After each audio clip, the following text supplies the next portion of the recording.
Yeah, thank you everyone for being here. I know this has been a difficult and scary several days for so many of us in the community. Right now in my house, I have several family members who are there who have spent the night because their houses are without power. And I know many of you are in the same situation, either finding refuge with friends or loved ones or hosting loved ones.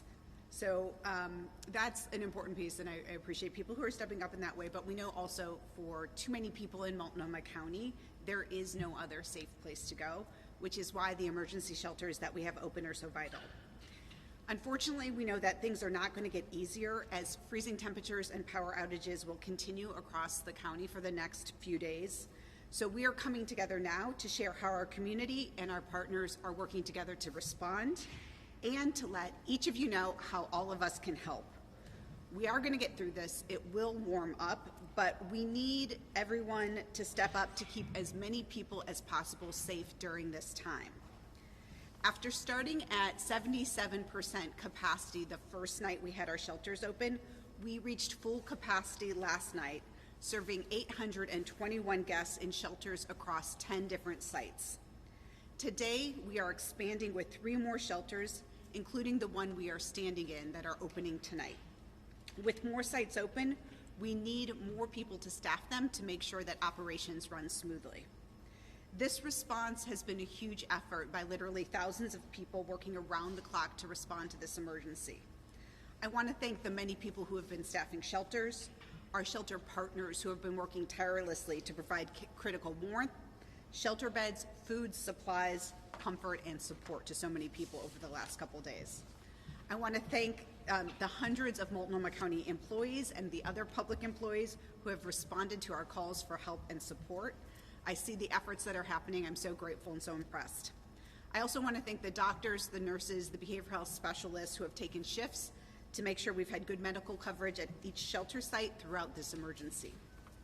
And thanks to the many people who, despite difficult travel conditions, have braved the elements to provide transport to people to shelters, who have kept our buses running and have made it possible for people who are seeking shelter to be able to find it. We are doing our very best to make sure we have shelter beds open and available to meet our community's needs.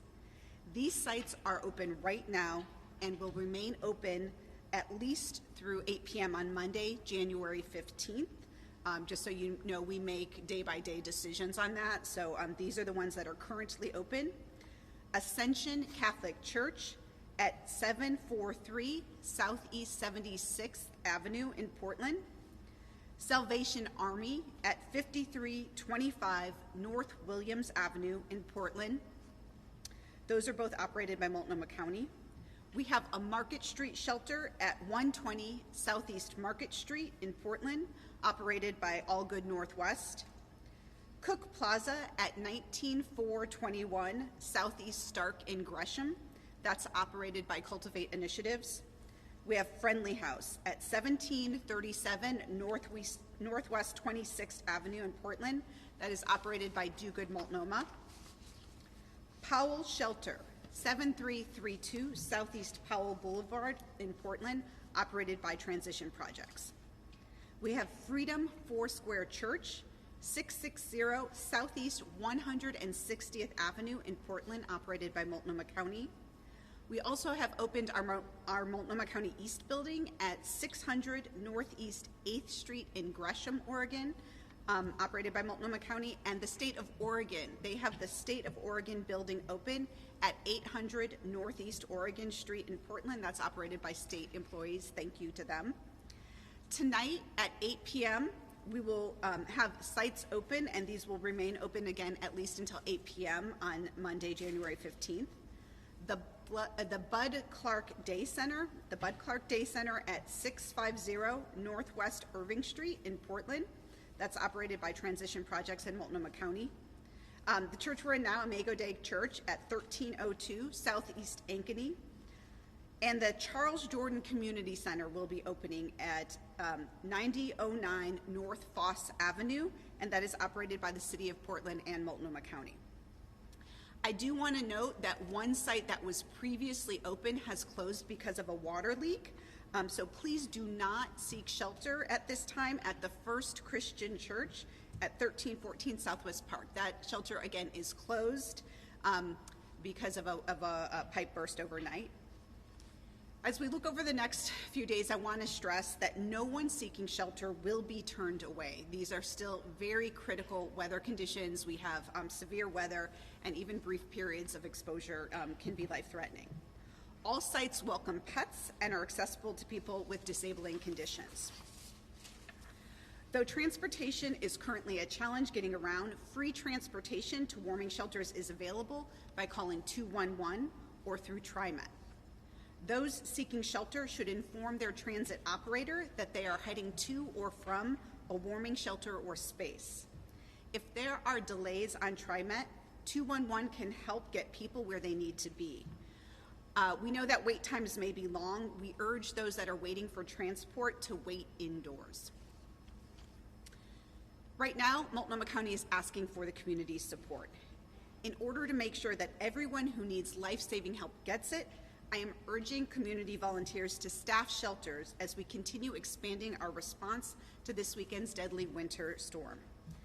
Anyone is encouraged to join us, especially people who have volunteered before and those with experience in human services and health-related settings. We need your help. If you're able, please consider taking a shift or encouraging others who are available to help keep this community safe.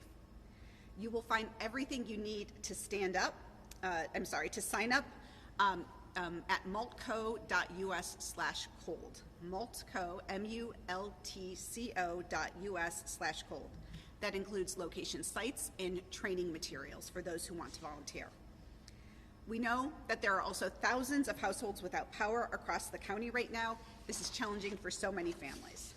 This is why I keep asking you to check on your neighbors, especially elderly or vulnerable neighbors and loved ones, to make sure that they have what they need to continue weathering this storm. If you know someone who is without power or heat, consider welcoming them into your home if you have it. This will provide comfort, but it can also help save a life. If you see someone out in the elements who need shelter, please help them find it by calling 211 or finding them a bus or train to take them to safety. And please continue to make the best choices for yourself and your family. If you have to be out in cold weather, make sure to wear dry, loose layers, wear a hat, drink warm, sweet liquids. That will help keep your body temperature up. And make sure you're not waiting for your situation to become an emergency. Please stay off the roads unless you absolutely need to be driving.